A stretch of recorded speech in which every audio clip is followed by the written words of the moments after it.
పరిశుద్ధులైన మా దేవా, మీకు వందనాలు స్తోత్రాలను చెల్లిస్తున్నాం.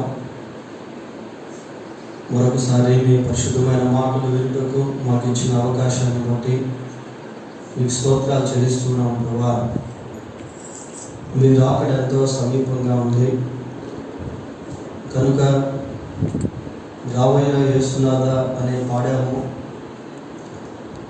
అందుకు తగు రీతిగా సిద్ధపడటం కూడా సహాయం చేయండి. ఆ బుద్ధి కలిగిన 5 కన్యకల వలె మీ రాకడ కొరకై కనిపెట్టుకునే వారంగా ఉండటకు కృపదయ చేయండి. వినబోచున్న వర్తమానం మమ్మను నూతనపరచినట్లు, బలపరచినట్లు, ఉద్యోగపరచినట్లు, మా విశ్వాసాన్ని మరింత అభివృద్ధిపరచినట్లు ప్రభా మీరే కనికరించి సహాయం చేయమని మా రక్షకుడైన యేసుక్రీస్తు ఉన్నతమైన నామములో ప్రార్థన చేస్తున్నాము తండ్రి. ఆమేన్.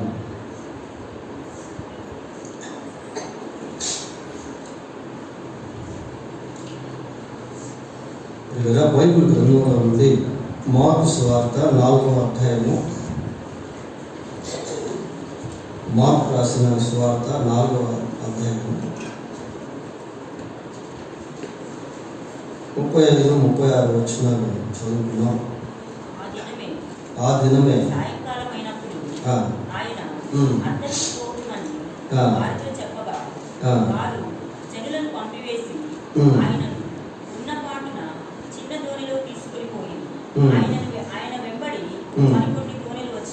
చాలా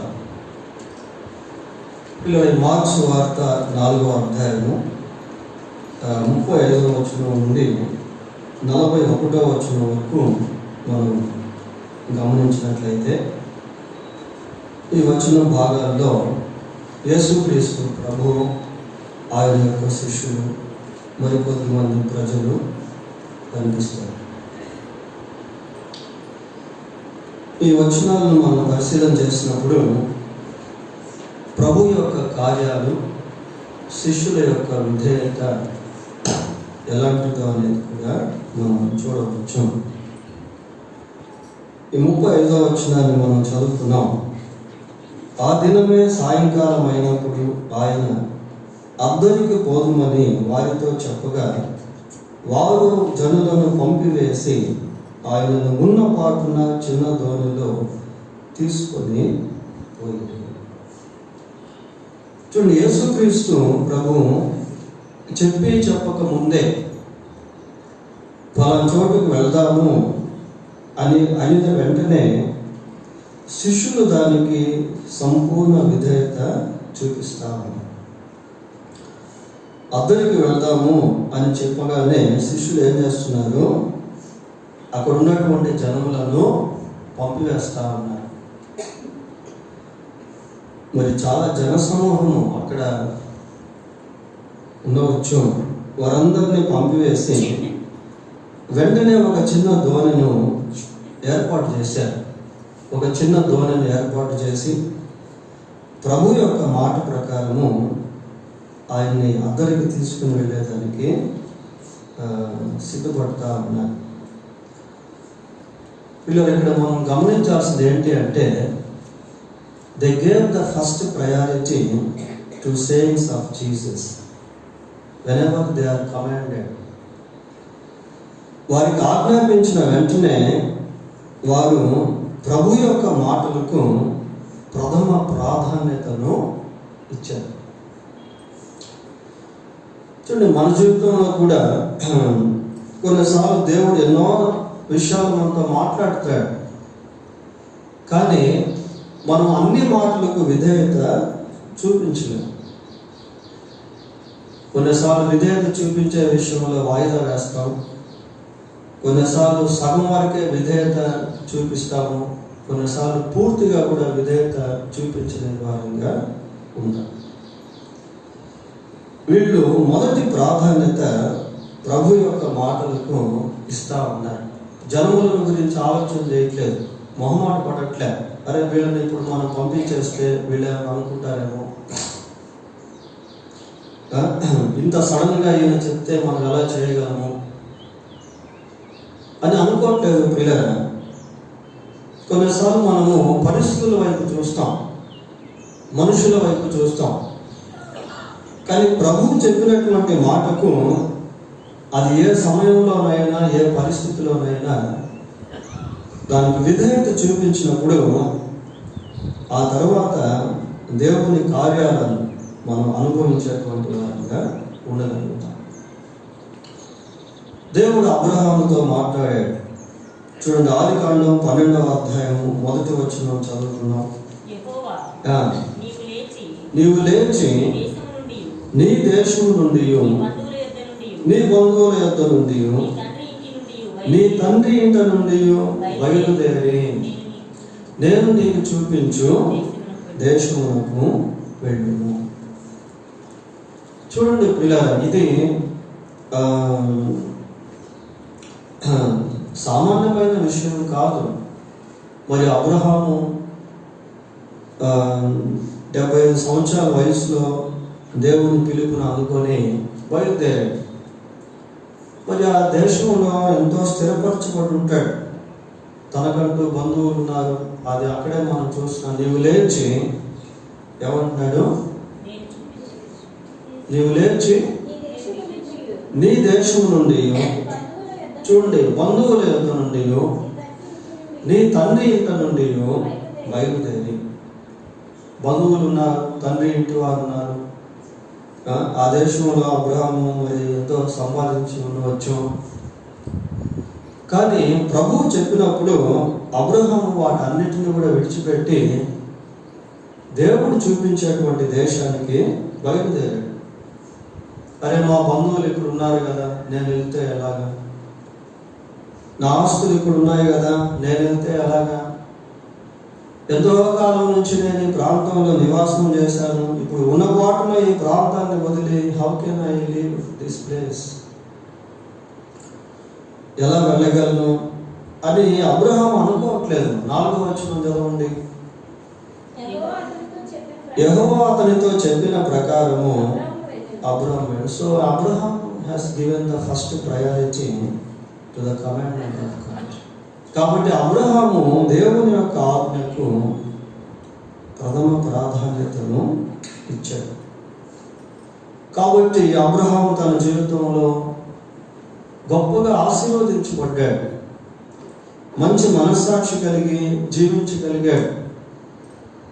ప్రియులారా, మనం దేవుని మాటకు అవిధేయత చూపించినప్పుడు మన మనస్సాక్షిలో ఒక గిల్టీనెస్ అనేటువంటిది ఉంటుంది. ఏదో ఒక అపరాధ భావన, అరే దేవుడు నాతో చెప్పాడు, నేను చేయలేకపోయాను. ఇప్పుడు అబ్రహాం అలాగ లేడు. He has a good conscience because he obeyed God. దేవుని పట్ల విధేయత చూపించడం వల్ల అబ్రహాము మంచి మనసాక్షిని కూడా కలిగి ఉన్నాడు. దేవుని మాటకు విధేయత చూపించడం వల్ల అబ్రహాం ఏమైనా నష్టపోయాడా? లేదు. బంధువులతో సంబంధాలు ఏమైనా తెగిపోయినాయా? లేదు. ఆస్తిని ఏమైనా కోల్పోయాడా? లేదు. ఉన్న ఆస్తి కంటే ఎక్కువగా ఆశీర్వదించుకుంటాడు. ప్రియుల, దేవుని మాటకు విధేయత చూపిస్తే మన జీవితంలో మనం దేన్ని కూడా కోల్పోకపోగా ఇంకా దేవుడు మనల్ని ఆశీర్వదించేటువంటి వాడుగా ఉంటాడు. ఒకవేళ ప్రస్తుతం కోల్పోతున్నట్టు కనిపించవచ్చు. అరే, మా బంధువులను కోల్పోతున్నాను, ఈ దేశాన్ని కోల్పోతున్నాను, నేను సంపాదించిన దాన్ని కోల్పోతున్నాను అని ఆ ప్రజెంట్ టైం అనిపించవచ్చు.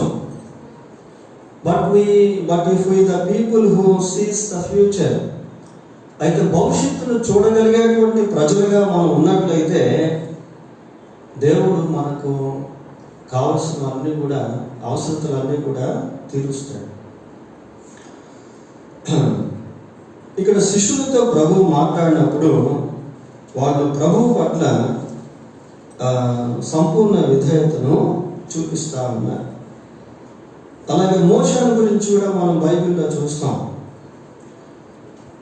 మోషేతో దేవుడు మాట్లాడాడు. మోషేను పిలిచి, నీవు ఇశ్రాయేలు అయిన నా ప్రజలను ఐగుప్తు దేశం నుండి బయటకు తీసుకురావాలి అన్నాడు. వాస్తవానికి మోషే ఐగుప్తు దేశానికి వెళ్ళాలి అంటే చిన్న విషయం కాదు ప్రియులారా. ఎందుకు అంటే మోషే ఐగుప్తు దేశంలో ఏం చేశాడు? ఒక ఐగుప్తుని చంపేశాడు. అసలు ఎందుకు వై మోసెస్ లెఫ్ట్ ఈజిప్ట్? ఎందుకు మోషే ఐగుప్తుని విడిచి వెళ్ళిపోయాడు? నిర్గమకాండం 2వ అధ్యాయం 15వ వచనం చూడండి. ఫరో ఆ సంగతి విని మోషేను చంపచూచెను గాని మోషే ఫరో ఎదుట నుండి పారిపోయాడు. It is dangerous place for Moses. ఐగుప్తు దేశము అపాయకరమైన స్థలము మోషేకి. కానీ దేవుడు అంటున్నాడు, బాబు నువ్వు ఐగుప్తు దేశానికి వెళ్ళాలి, ఐగుప్తు దేశానికి నువ్వు వెళ్ళాలి.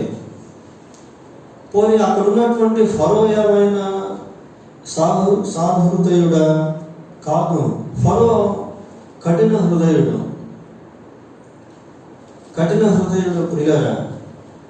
చూడండి, అదే నిర్గమకాండం 5వ అధ్యాయం 2వ వచనం చదవండి. ఫరో నేను అతని మాట విని ఇశ్రాయేలీయులను పోనిచ్చుటకు యెహోవా. చూడండి ఆ మాటలు ఎలా ఉన్నాయి. ఫరో ఎంతో కఠినంగా వ్యవహరిస్తున్నటువంటి వ్యక్తి, దేవుని బిడ్డలంటే ద్వేషిస్తున్నటువంటి వ్యక్తి, దేవుణ్ణి ఎరగనటువంటి వ్యక్తి. వారి వద్దకు వెళ్ళమని దేవుడు మోషేతో మాట్లాడుతా ఉన్నాడు. పోనీ మోషే ఐగుప్తు దేశానికి వెళ్తే సరే, అన్నిలంటే మోషేని అర్థం చేసుకోలేరు, మరి ఇశ్రాయేలీయులను అర్థం చేసుకోవాలి కదా. వాళ్ళు ఏమన్నారు? అదే 5వ అధ్యాయం 22వ వచనం చూడండి, 21వ వచనం చదవండి.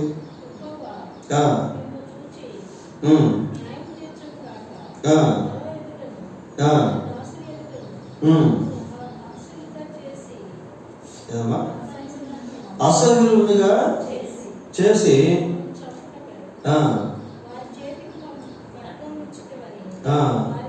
ఇశ్రాయేలీయులు మోషేతో అంటున్నారు, మోషే అహరోనుతో.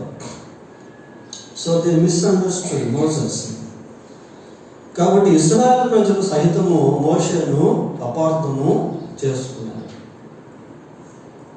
చేసుకున్నారు ప్రియులారా. అటువంటి సమయంలో మోషే ఎంతో నిరుత్సాహానికి గురయ్యాడు. అందుకే కింద వచనాలు అంటాడు, 22వ వచనం చదవండి.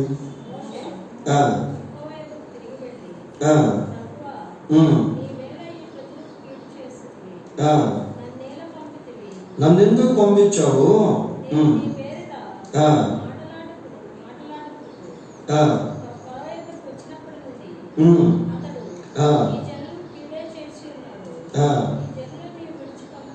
నీవు ఇంకా విడిపించా లేదు.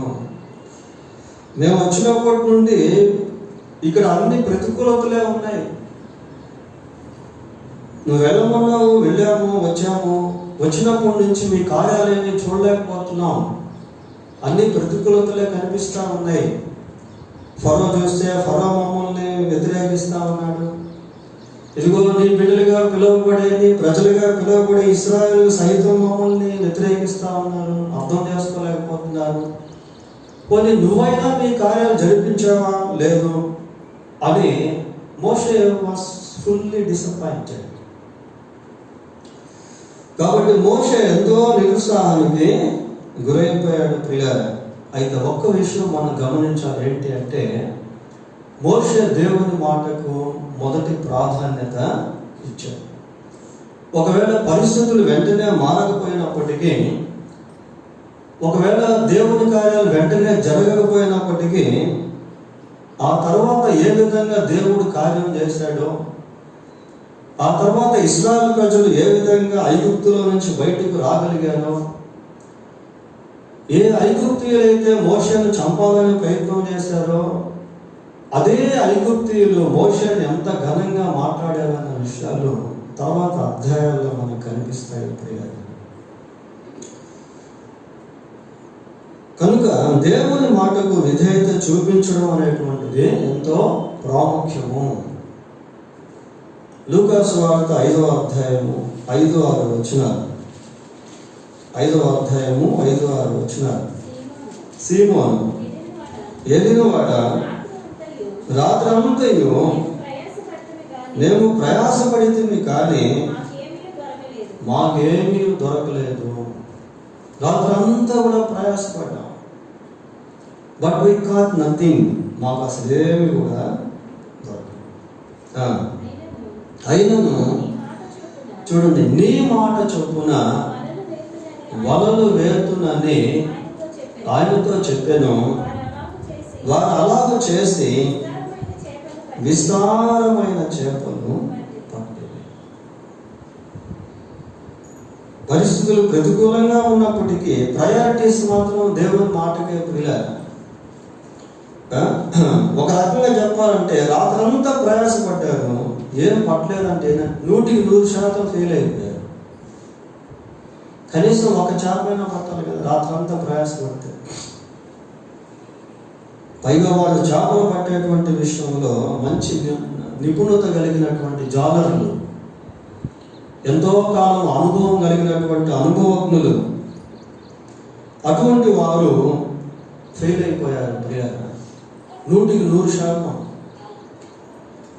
సంపూర్తిగా వైఫల్యతకు గురైపోయారు.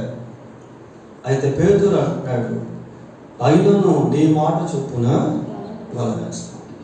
వ్యతిరేకించట్లేదు. రాత్రంతా ప్రయాసపడ్డాము, ఒక చేప కూడా పడలేదు.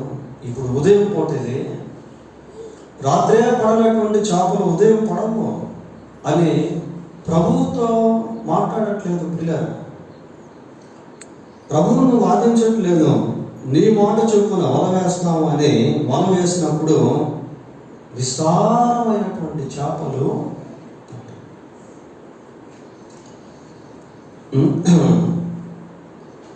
అంటే సంపూర్ణ విధేయత వాళ్ళు చూపించగలిగారు.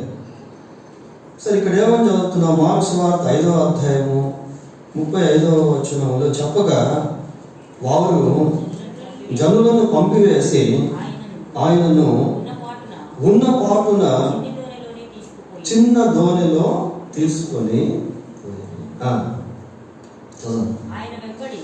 ఆయన వెంబడి మరికొన్ని దోణిలు వచ్చింది. ఆయన వెంబడి మరికొన్ని దోణిలు వచ్చింది. మరి ఆ దోణిల్లో ఎంతమంది ఉన్నారో ఎవరున్నారో మనకు తెలియదు. పిల్లలు నెక్స్ట్, అప్పుడు పెద్ద తుఫాను రేగి ఆయన ఉన్న దోణి మీద అలలు కొట్టినందున దోణి నిండిపోయింది. తుఫాను గురించి చూస్తా ఉన్నాము. పిల్లలు, ప్రభు మాటలు బట్టి వెళితే తుఫాను ఎలా వచ్చింది?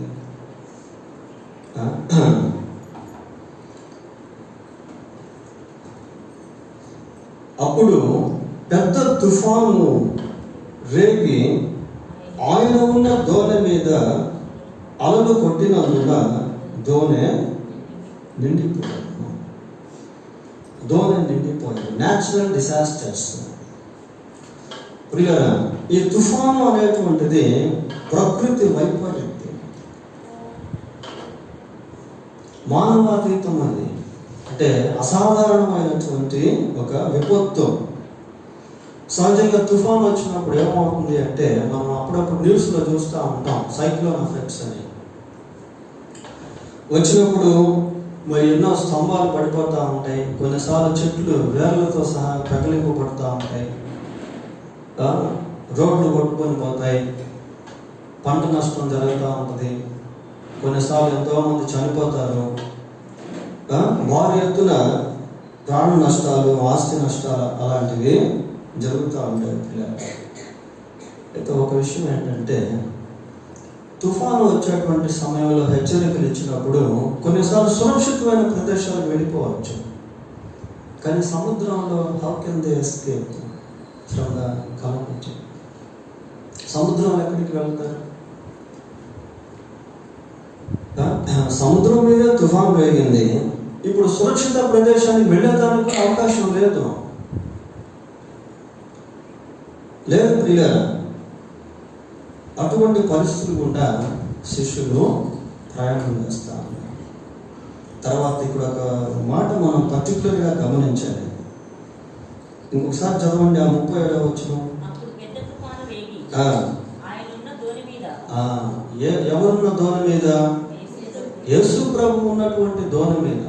మరి మిగతా దోణిల గురించి అక్కడ చెప్పబడటం లే. కేవలం ఆ ఒక్క దోణే కాదు, మిగతా కూడా కొన్ని దోణులు అక్కడ ఉన్నాయని మనం చదివాము. మరి ఆయన ఉన్న దోణి మీదే తుఫాను తాకిడి జరుగుతూ ఉంది, అలలు, గాలి. ఇంకా ఏమని చదువుతున్నామంటే ఆయన ఉన్న దోణి మీద అలలు కొట్టినందున దోణె నిండిపోయాను. ఆయన ఉన్న దోణి మీద అలలు కొడుతూ ఉన్నాయి, దోణె నిండిపోతా ఉంది నీళ్ళతో. మరి మిగతా దోణుల సంగతి ఏంటో మనకు తెలియదు. పర్టికులర్గా రాశారు ఆ పదాన్ని, ఆయన ఉన్న దోణి మీద అని. అసలు కొన్నిసార్లు కొన్ని సిచ్యువేషన్స్ ప్రభువు ఉన్నప్పటికీ కూడా జరగడం అనేటువంటిది అర్థం కానటువంటి విధంగా కనిపిస్తూ ఉంటాయి. మరి ముఖ్యంగా దేవుని బిడ్డల విషయంలో ఆ దోణిలో యేసు ప్రభుతో పాటు ఎవరున్నారు? శిష్యులు ఉన్నారు. శిష్యుల విషయంలో ప్రియులారా అపాయాలు. బైబిల్ని మనం పరిశీలన చేసినప్పుడు కొన్ని సందర్భాల్లో కేవలం దేవునికి సంబంధించినటువంటి వారికే శోధనలు రావడం, శ్రమలు రావడం, మరణాలు రావడం, కష్టాలు రావడం, నష్టాలు రావడం కొన్ని సందర్భాల్లో మనకు కనపడతాయి. అన్యులు బాగా ఉన్నట్టుగా కూడా ఉంటారు. ఫర్ ఎగ్జాంపుల్ మనం కయీను హేబేలు గురించి చూస్తే, కయీను ఏం చేశాడు? హేబేల్ని చంపేశాడు. కయీనేమో దుష్టుని సంబంధి, హేబేలేమో దేవుని సంబంధి. Why God has not protected Abel from the hands of Cain? కయీను చేతిలో నుంచి దేవుడు ఎందుకు హేబేలును కాపాడలేకపోయాడు? అర్థం కాదు ప్రియ. హేబేలుకే ఎందుకు అంత శోధన? హేబేలు నీతిమంతుడు. హేబేలును, హేబేలు యొక్క అర్పణను దేవుడు అంగీకరించాడు. కానీ ముందుగానే హేబేలు చనిపోయాడు. అర్థాంతరంగా హేబేలు యొక్క జీవితం ముగించిపోయింది. ఇక హేబేలు కుటుంబం లేదు, హేబేలుకు పిల్లలు లేదు. కానీ కయీను పరిస్థితి డిఫరెంట్. కయీనుకి వివాహం అయింది, కయీనుకి పిల్లలు పుట్టారు, కయీను ఎక్కువ సంవత్సరాలు జీవించాడు.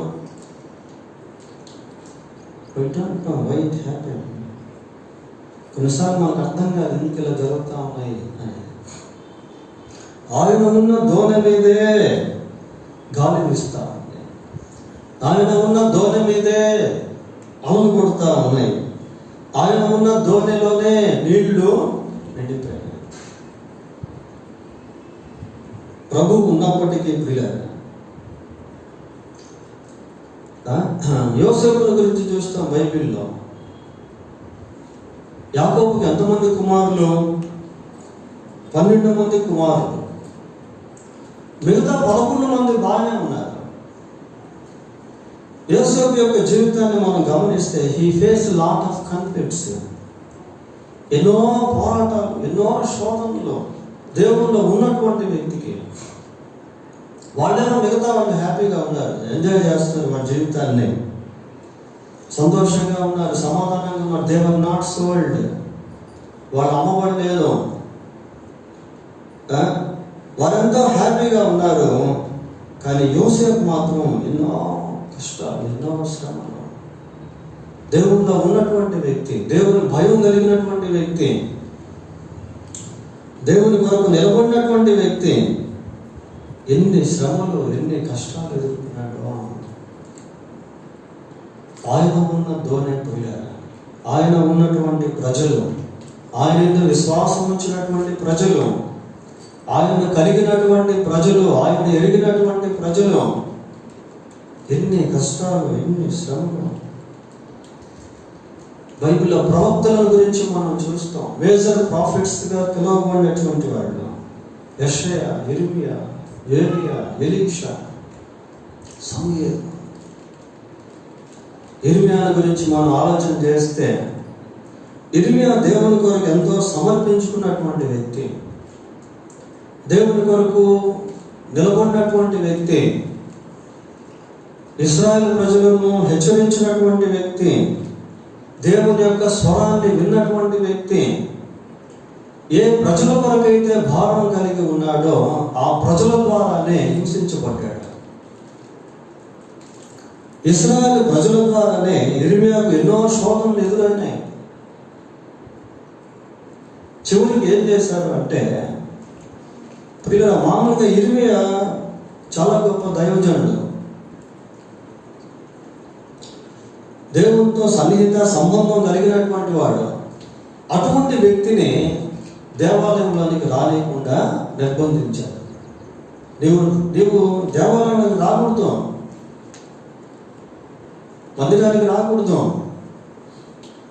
అని యిర్మీయాను నిర్బంధించారు. ప్రియులారా, 36వ అధ్యాయం యిర్మీయా గ్రంథం 36వ అధ్యాయం 5వ వచనం చూడండి.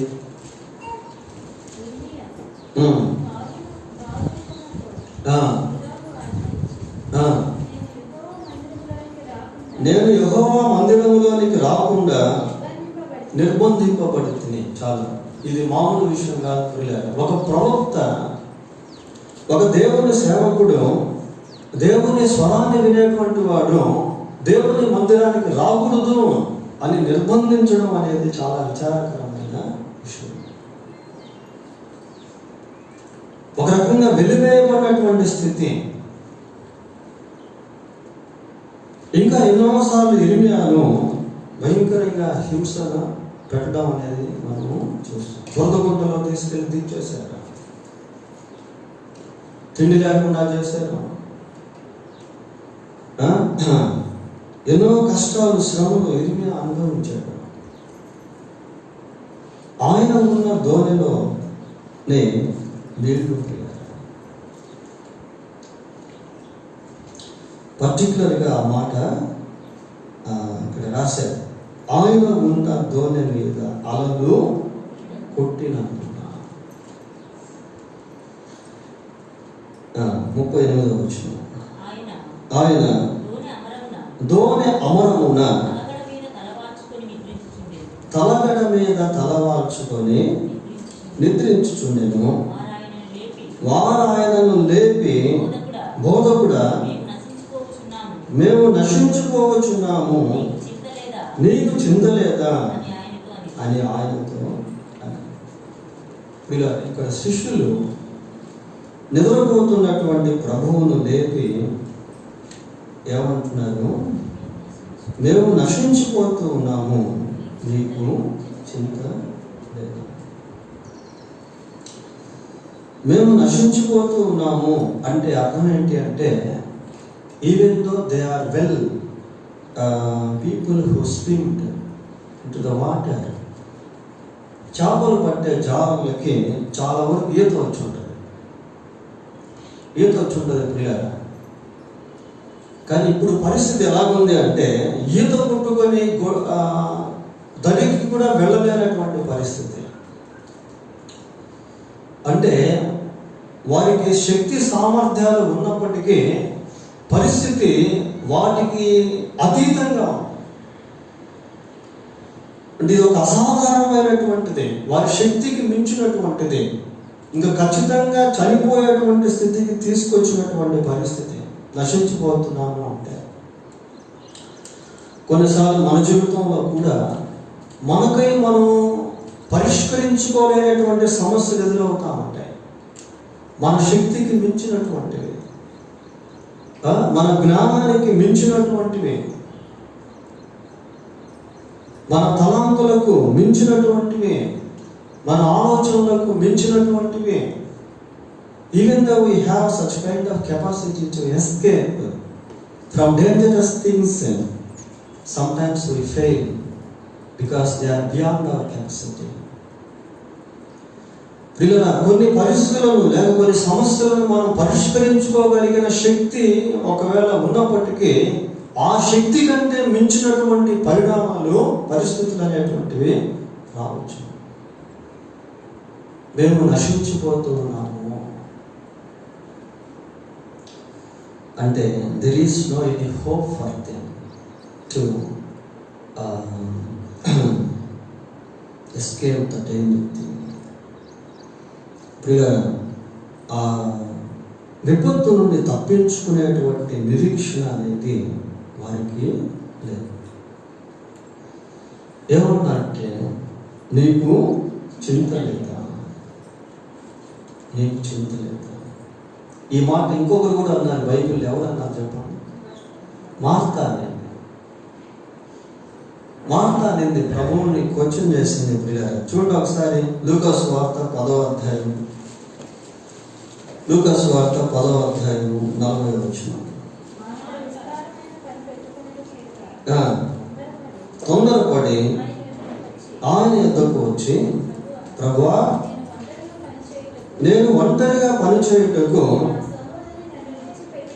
నా సహోదరి నన్ను విడిచిపెట్టినందున నీకు చింత లేదా? ఇలా తెలుగు బైబిల్లో అయితే కొంచెం ఘాటుగా ఉన్నట్టుగా అనిపిస్తుంది, కానీ పదం ఇంగ్లీష్లో మాత్రం ఎలా ఉంటుంది అంటే, మేము నశించిపోతూ ఉంటే నీవు పట్టించుకోవట్లేదేం ప్రభా అన్నట్టుగా ఉంటుంది.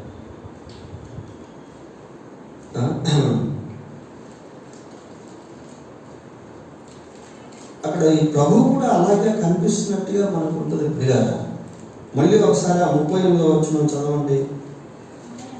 ఆయన దోణి అమరమున తలగడ మీద తలవాల్చుకొని నిద్రించుచుండెను.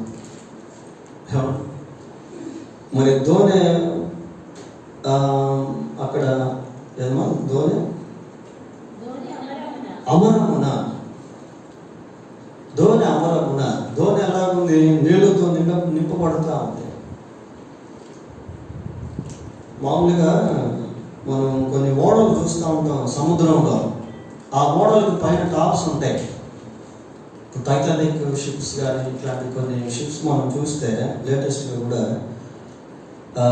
వాటికి చాలా అరేంజ్మెంట్స్ ఉంటాయి. అసలు నిజంగా సముద్రంలో ఉన్నామా లేక బయట ఎక్కడైనా 5 స్టార్ హోటల్స్లో ఉన్నామా అన్నట్టుగా కనిపించే విధంగా ఉంటుంది. కానీ దోణి అట్లాంటిది కాదు. దోణి చాలా సింపుల్ అన్నమాట. దానికి మోటార్లు, స్టీమ్ అట్లాంటివి ఏమి ఉండవు. కాబట్టి బయట పరిస్థితి ఎలా ఉంది అంటే బీభత్సంగా ఉంది. తుఫాన్ అంటే మామూలుది కాదు పిల్లల. సైక్లోన్ ఎఫెక్ట్ చాలా డిఫరెంట్గా ఉంటుంది. పైగా సముద్రంలో సైక్లోన్ అంటే ఇంకా ఘోరంగా ఉంటుంది. అటువంటి పరిస్థితి, అటువంటి విపత్తు, అటువంటి గాలి, అటువంటి అలలు, నీటితో నింపబడినటువంటి దోణె. కానీ ప్రభు ఆ సమయంలో ఏం చేస్తున్నాడు? దోణి అమరమున తలవాల్చుకొని, తలగడ మీద తలవాల్చుకొని నిద్రపోతాం. కొన్నిసార్లు why God was silent if situation becomes bitterness. పరిస్థితి ప్రతికూలంగా మారుతూ ఉంటే దేవుడు ఎందుకు నిశ్శబ్దంగా ఉన్నాడు? దేవుడు ఏమి చూసి చూడనట్టుగాను, పట్టించుకోనటువంటి వాడుగాను ఎందుకు అలా ఉన్నాడు? ఇక్కడ అదే కనిపిస్తూ ఉంది పిల్లలు. ఇక్కడ అదే కనిపిస్తూ ఉంది. మళ్ళీ ఒకసారి చదవండి అది.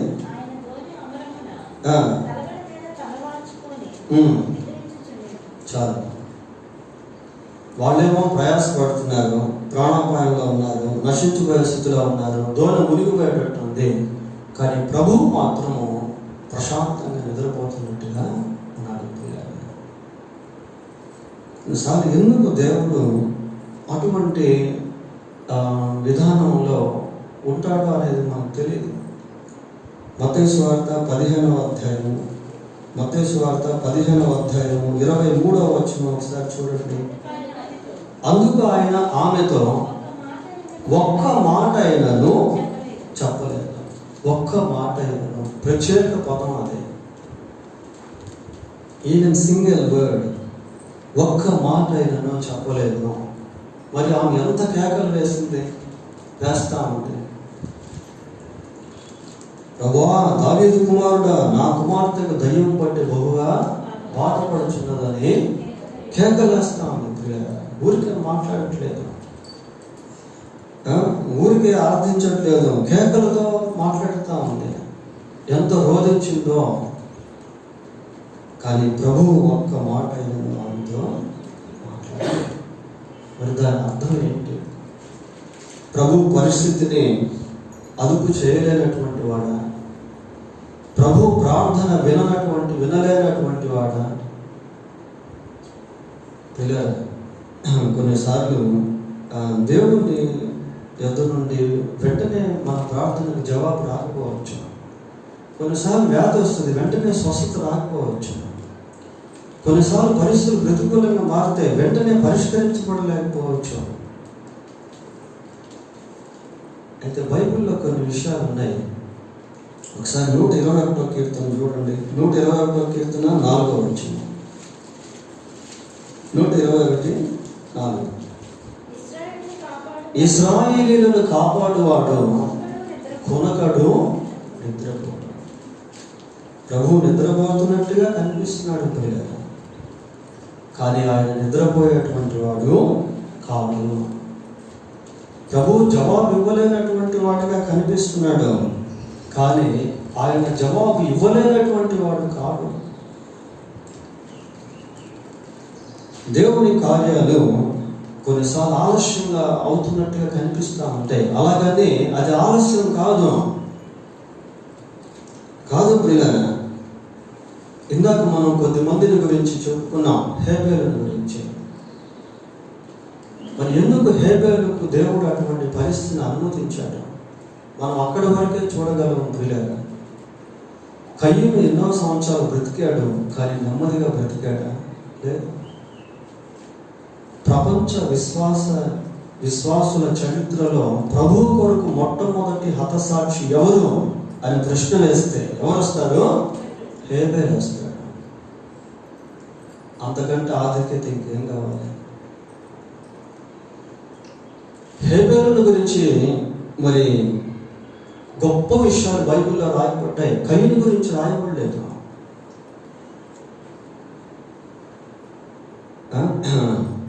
తర్వాత యోసేపుని గురించి మనం చూసాం. యోసేపు ఎన్నో శ్రమల గుండా వెళ్ళాడు, కానీ దేవుడు యోసేపుని ఎప్పుడు విడిచిపెట్టలేదు. చెరసాలలో సహితం దేవుడు యోసేపుకు తోడుగా ఉన్నాడు. యోసేపు యొక్క జీవితం యవనస్తులకు ఒక సవాలు ప్రియులారా. యోసేపును దేవుడు బహుగా ఆశీర్వదించాడు. ఎక్కడ యోసేపు కోల్పోలేదు. కష్టాల గుండా, శ్రమల గుండా, బాధల గుండా, వేదనల గుండా, శోభల గుండా వెళ్ళినప్పటికీ ఒక సమయం వచ్చింది. ఆ సమయంలో దేవుడు ఏం చేశాడు అంటే, నిజంగా యోసేపు అనే పేరు అర్థం ఏంటి? ఫలించని కొమ్మగానే చేశాడు. ప్రియుగా ఎండిపోయినటువంటి కొమ్మగా చేయలేదు, విరిగిపోయినటువంటి కొమ్మగా చేయలేదు, ఫలించని కొమ్మగా చేశాడు. ఐగుప్తు సామ్రాజ్యానికి అధిపతిగా దేవుడు యోసేపును మార్చాడు. దేవుని బిడ్డలు ఏది కోల్పోరు. పరిస్థితులు ఒకవేళ ప్రతికూలంగా ఉండినప్పటికీ ప్రభు యొక్క మాటకు ప్రాధాన్యత ఇచ్చేటువంటి వ్యక్తివిగా ఉన్నట్లయితే God will definitely exalt you. దేవుడు నిన్ను తప్పకుండా హెచ్చిస్తాడు. దేవుడు నిన్ను తప్పకుండా ఆశీర్వదిస్తాడు. దేవుడు నిన్ను తప్పకుండా విడిపిస్తాడు. ప్రియులారా, ఇర్మియా ఎన్నో కష్టాల గుండా వెళ్ళాడు. దేవాలయంలోనికి రాకూడదు అని నిర్బంధించబడ్డాడు. నెబుకద్నెజరు బబులోను సామ్రాజ్యంలోనికి యెరూషలేములో ఉన్నటువంటి ఇశ్రాయేలు ప్రజలందరినీ, యూదులందరినీ కూడా చెరపట్టుకొని వెళ్ళిపోయినప్పుడు యెరూషలేములో ఎవరు మిగిలారో తెలుసా? ఇర్మియా మిగిలాడు. ఇర్మియాను మాత్రం చెరపట్టుకోలేదు ప్రియులారా. ఇర్మియాను యెరూషలేములోనే వదిలేసి నెబుకద్నెజరు వాడు వెళ్ళిపోయారు. జెరమియా లాస్ట్ నథింగ్. ఏది కోల్పోలేదు. ఒకవేళ దేవాలయంలోనికి నిర్బంధించారేమో కానీ దేవుడి నుండి ఇర్మియాను నిర్బంధించలేకపోయారు.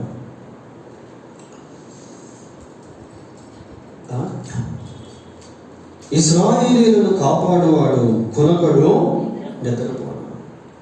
ఈ సురేఫిన యొక్క స్త్రీ తన కుమార్తె విషయమై కేకలు వేస్తూ ఉంటే యేసు ప్రభు ఒక్క మాట ఎన్నో మాట్లాడలేదు.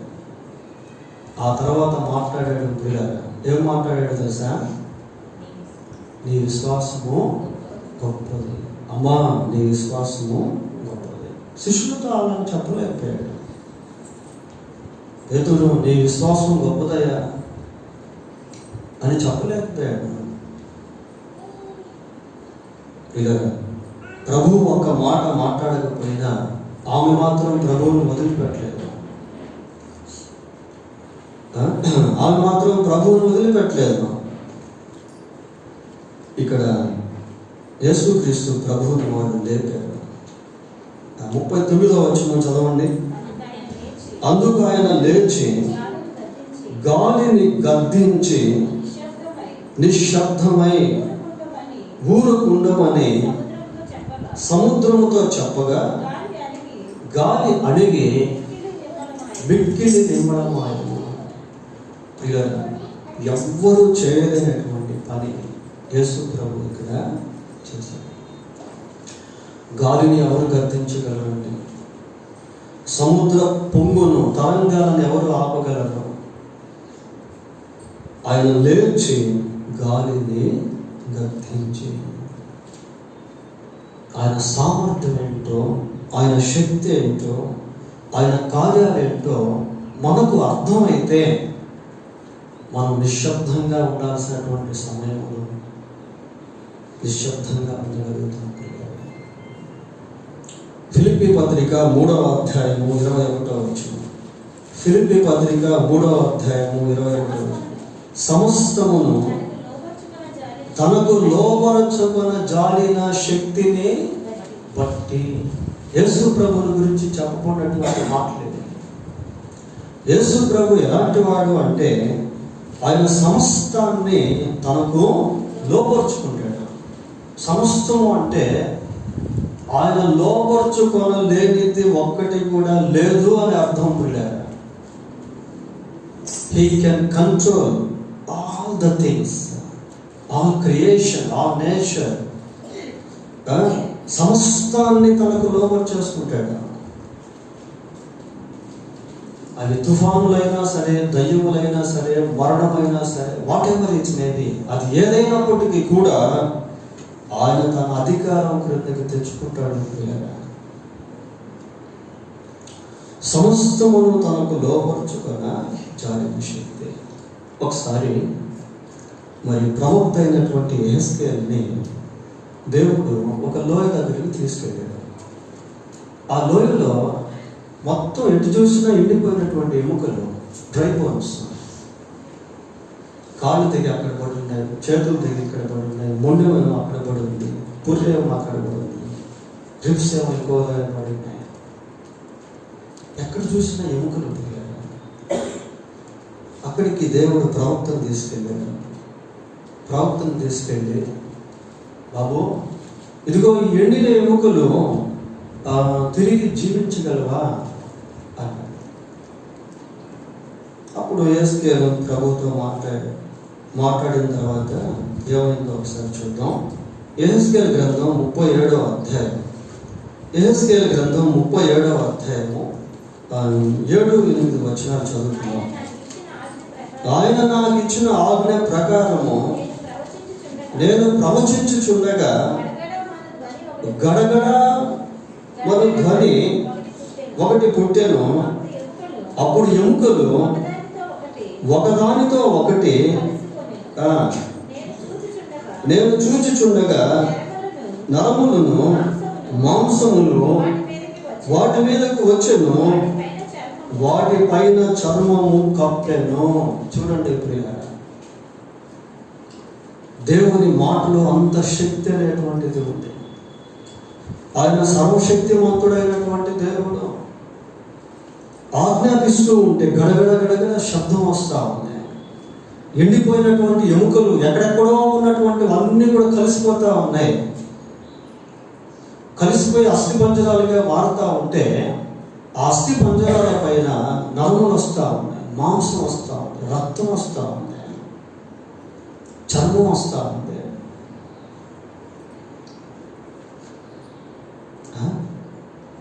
ఆ తర్వాత గొప్ప సైన్య సమూహముగా ఆ ఎండిన ఎముకలు మార్చబడ్డాయి.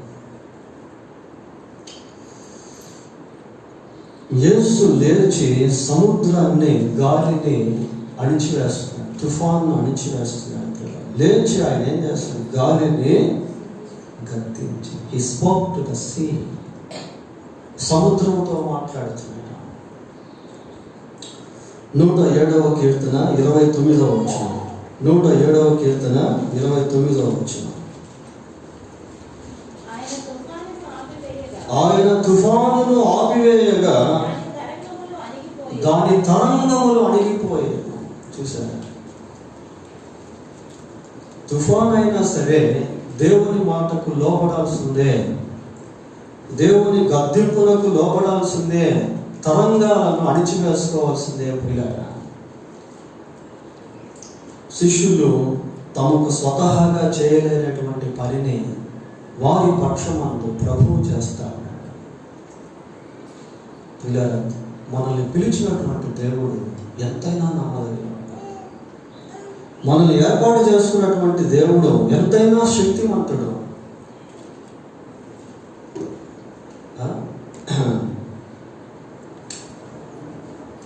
మళ్ళీ ఏమైపోయిందంటే సముద్రం అంతా కూడా నిమ్మడం అయిపోయింది. ఆ గాలి ఎట్టపోయిందో తెలియదు, ఆ తుఫాన్ ఎట్టపోయిందో తెలియదు, అలలు ఏమైపోయినాయో తెలియదు, నిమ్మడం అయిపోయింది. మనము కుమ్మరిని గురించి ఆలోచన చేసినప్పుడు కుమ్మరి సారి మీద పనిచేస్తూ ఉంటాడు, జిగట మనం తీసుకొని కుండలు తయారు చేస్తూ ఉంటాడు. పిల్లరా, మరి ఆ జిగట మనం ఎట్లాంటిది అయినప్పటికీ, అది ఎన్నిసార్లు వెళ్ళిపోతూ ఉన్నప్పటికీ ఆ మంటి పైన కుమ్మరి సంపూర్ణ అధికారాన్ని కలిగి ఉంటాడు. ఆయన చేతిలో నుంచి ఒకవేళ విడిపోయినా మళ్ళీ దాన్ని ఏం చేయగలుగుతాడు? దాన్ని సెట్ చేయగలుగుతాడు. He can reset it, he can restore it. ఆ విడిపోయినటువంటి మట్టిని మళ్ళీ తీసి మళ్ళీ తనకి ఇష్టమైనటువంటి పాత్రగా చేయగలుగుతాడు. కాబట్టి దేవునికి మించిపోయినటువంటిది ఏమీ లేదు, దేవునికి అసాధ్యమైనటువంటిది ఏది కూడా లేదు. ఆయన శక్తిని దాటిపోయేటువంటిది ఈ లోకంలో అసలు ఏమీ లేదు ప్రియులారా. ఆయన శక్తికి మించినటువంటిది ఏది కూడా లేదు. 40వ వచనం. మీరెందుకు భయపడుచున్నారు? మీరు ఇంకనూ నమ్మిక లేక ఉన్నారా? ఇంకా ఎందుకు మీకు నమ్మకం లేకుండా ఉంది? Why you are afraid of this? Why you are afraid? మీరెందుకు భయపడుతూ ఉన్నారు? మీరు ఇంకను నమ్మిక లేక, ఇంకను అంటే అర్థం ఏంటి? ఇప్పటి వరకు ఎన్నో కార్యాలు చూశారు, ఇంకా మీలో విశ్వాసం రాలేదే.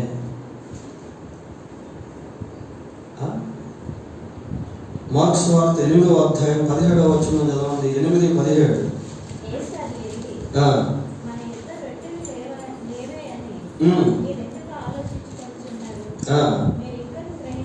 మీరు ఇంకనూ ఇంకా ఎందుకు మీరు గ్రహించలేని వారిగా ఉన్నారు? వివేచింపలేరా?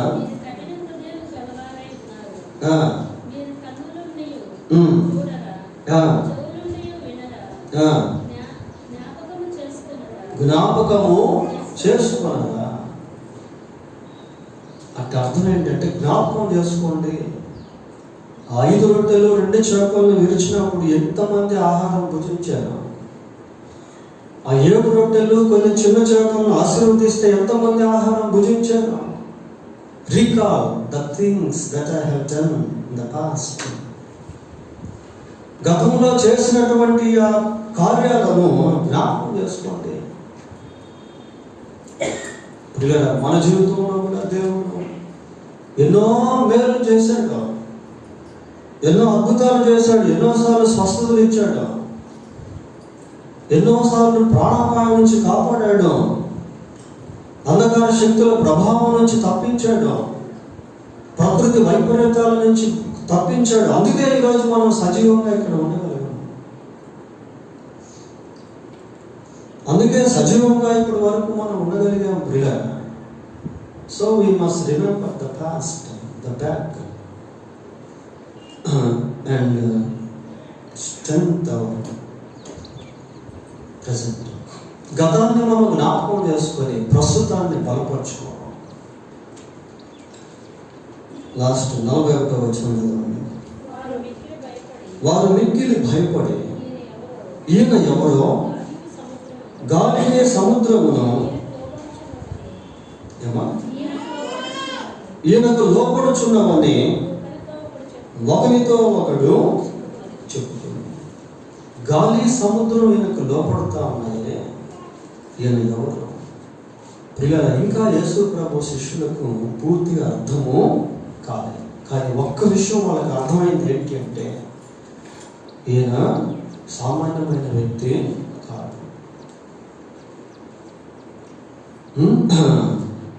దేవుని కార్యాలు జరిగినప్పుడు దేవుడు ఏంటో, ఆయన శక్తి ఏంటో అనేది అర్థం అవుతుంది ప్రియులారా. ఇశ్రాయేల్ ప్రజలు ఐగుప్తు దేశంలో నుండి బయటకు వచ్చేటువంటి సమయంలో వాడు మామూలుగా రాలేదు. అక్కడ ప్రభు ఎన్నో గొప్ప అద్భుతాలు చేశాడు. దాదాపు 10 తెగుళ్ళు ఐగుప్తు దేశంలో రావాల్సి వచ్చింది. బికాస్ ఆఫ్ దట్, దాన్ని బట్టి God is known to the people of Egypt. దేవుని గురించి ఐగుప్తు ప్రజలకి అర్థమైంది. కనుక కొన్నిసార్లు దేవుడు మనకు అర్థమయ్యేదాని కొరకు, దేవుడు మన పరిస్థితులకు లేక మన సమస్యలకు ఏ విధంగా పరిష్కారం ఇస్తాడో తెలుసుకునేదానికి, మన వ్యాధికి దేవుడు ఏ విధంగా స్వస్థత ఇస్తాడో అనేది మనం ప్రత్యక్షంగా అనుభవించేదానికి కొన్నిసార్లు ప్రభు అటువంటి పరిస్థితులు కూడా మనల్ని తీసుకువెళ్తా ఉంటాడు. దేవునికి భయపడాల్సిన పని, కానీ మనం ఏం నేర్చుకోవాలంటే దేవునికి ప్రాధాన్యత ఇవ్వాలి. If we give the first priority to God, to God's sayings, దేవుని మాటలకు, దేవునికి మొదటి ప్రాధాన్యత నీవు ఇచ్చినట్లయితే దేవుడు నీకు తప్పకుండా సహాయము చేస్తాడు. ఒకవేళ ఆ పరిస్థితి ఆ సమయంలో ఆ విధంగా ఉండొచ్చు, కానీ ఎప్పుడు అదే ఉండదు. తుఫాన్లు ఎప్పుడు ఉండవు ప్రియులారా. ఆయన గద్దిస్తే ఇక తుఫాను డిస్అపియర్, ఇంకా కనపడదు. గాలి, నిన్ను భయపెట్టేటువంటి గాలి, నీకు అపాయం కలుగు చేసేటువంటి వరదలు, హోరెత్తి వచ్చిన ఆ ధోరణిలో శిష్యులతో పాటు ఎవరున్నారు? ప్రభువు కూడా ఉన్నాడు. ఆయన దాటిపోజాలో ప్రియులారా. కనుక దేవుడు మనతో కూడా ఉన్నాడు. మనం దేవునితో ఉన్నప్పటికీ మన ధోరణిలోనే గాలులు విసిరే అవకాశం ఉంది. కానీ భయపడకుండా ప్రభు వైపు మనం చూడగలిగితే దేవుని కార్యాలను మనం అనుభవించేవారు. దేవుడు తన వాక్యం దీవించింది కనుక ప్రార్థన చేస్తాం. ప్రార్థన.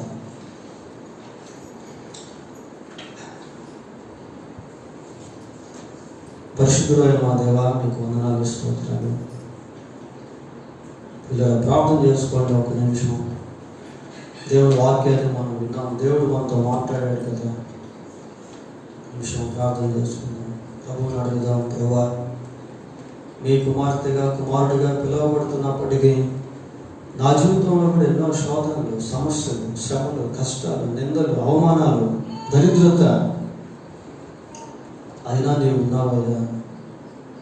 మీ వైపు చూడగలుగుతుంది నాకు సహాయం చేయండి, విశ్వాసం దయచేయండి, నమ్మిక దయచేయండి ప్రభా అని అడుగుదాం. పరిశుద్ధులైన మా దేవా, మీకు వందనాలు, స్తోత్రాలు చెల్లిస్తున్నాం. ఇచ్చిన వర్తమానాన్ని బట్టి మీకు స్తోత్రాలు.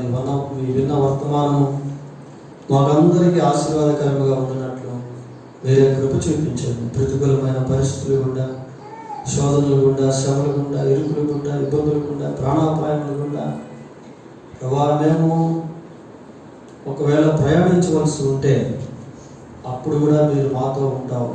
అందును బట్టి మీకు స్తోత్రాలు నాయన. కనుక మీ చేయి దాటిపోయేటువంటిది ఏదీ లేదు కనుక మీ వైపు చూడగలుగుతాం కృప దయచేయండి. మీకు సంబంధించిన వాటికే మొదటి ప్రాధాన్యత మేము ఇచ్చేవారముగా ఉంటే కృప దయచేయండి. మీ మాటకు మొదటి ప్రాధాన్యత ఇచ్చేవారముగా మేము ఉండటం సహాయం చేయండి. మీ సన్నిధి మాకందరికీ తోడుగా ఉంచండి. మా రక్షకుడైన యేసుక్రీస్తు పరిశుద్ధమైన నామములో ప్రార్థన చేస్తున్నాము తండ్రి. ఆమేన్.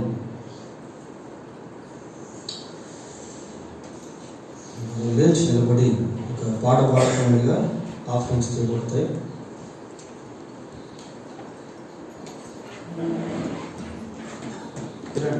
తీసారు